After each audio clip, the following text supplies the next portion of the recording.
Well, Sean Gordon Murphy did an interview with Comics by Perch the other day. And of course, I have my thoughts on this. If it's not up on Bounding into Comics as of yet, it will be very shortly. My full thoughts on the interview there. Very bizarre stuff happened in this. And of course, that's a great place to go check out that thing. But from a perspective of the channel, a really interesting tidbit happened here where Sean Gordon Murphy actually talked with Perch on here. And this is the interview. He mentioned that he was hated by everybody's favorite editor, Heather Antos. Now, this is pretty funny to me because why would Heather Antos hate Sean Gordon Murphy? Sean Gordon Murphy just seems to get his work done on time. His art's pretty good. He does, have that little smug attitude that a lot of comic creators have.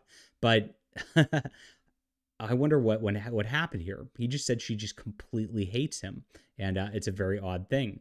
Now, if you guys don't know who I am, I'm John Delarose. I'm a #1 best-selling author and award-winning comic creator. If you like the idea of Sean Gordon Murphy's Zorro, and you've been around the channel for a while, you know that I'm a big Zorro fan as well. I've been reading the comics forever, all the way back to the Gold Key. I've actually read all the old pulp stories, and I'm actually writing a pulp story because Zorro is a public domain character. Even though Sean Gordon Murphy licensed it from the person who holds the trademark, it is a public domain character. So I'm writing in installments on Subscribestar a serialized novel that takes place after The Curse of Capistrano, which was the original novel. Now that's what's in public domain.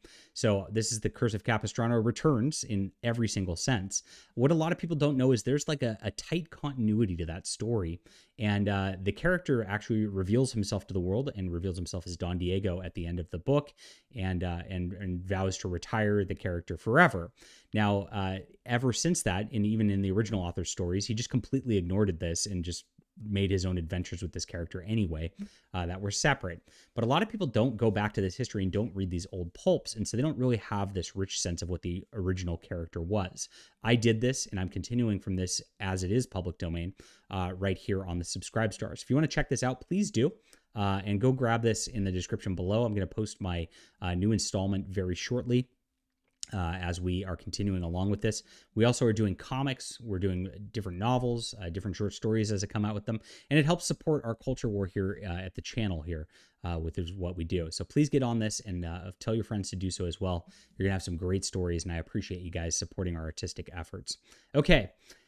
This is interesting. So Sean Gordon Murphy mentioned this, and it's interesting because Heather's got her little clicks. And a lot of what Perch and him talk about here with regards to the industry are the fact that the comic industry has been a clique of nepotism that's come through. And this is not just a recent thing. This has happened over the last 30 years. You've got nepotism of nepotism of nepotism. We started seeing the real problems at Marvel with Brian Michael Bendis when he brought in his friends at Marvel because he's got his SJW proclivities. His friends with less talent than him then brought their SJW proclivities. Then they start getting into the HR department and all this. And you see a couple generations later, you end up with a Heather Antos who really has no talent whatsoever, and then ends up on the Star Wars property, then starts destroying other things. And the other thing that they mentioned on their stream is that even when they fail, they like go to other companies, do the exact same thing, fail there, move to a different company, do the same thing. We saw this happen with Valiant. Heather brought in all of her people at Valiant. They started writing the things. Fans hated it. Fans thought they destroyed the characters that were beloved over the last several years. Sales collapsed, and of course, she moved on to IDW at that point.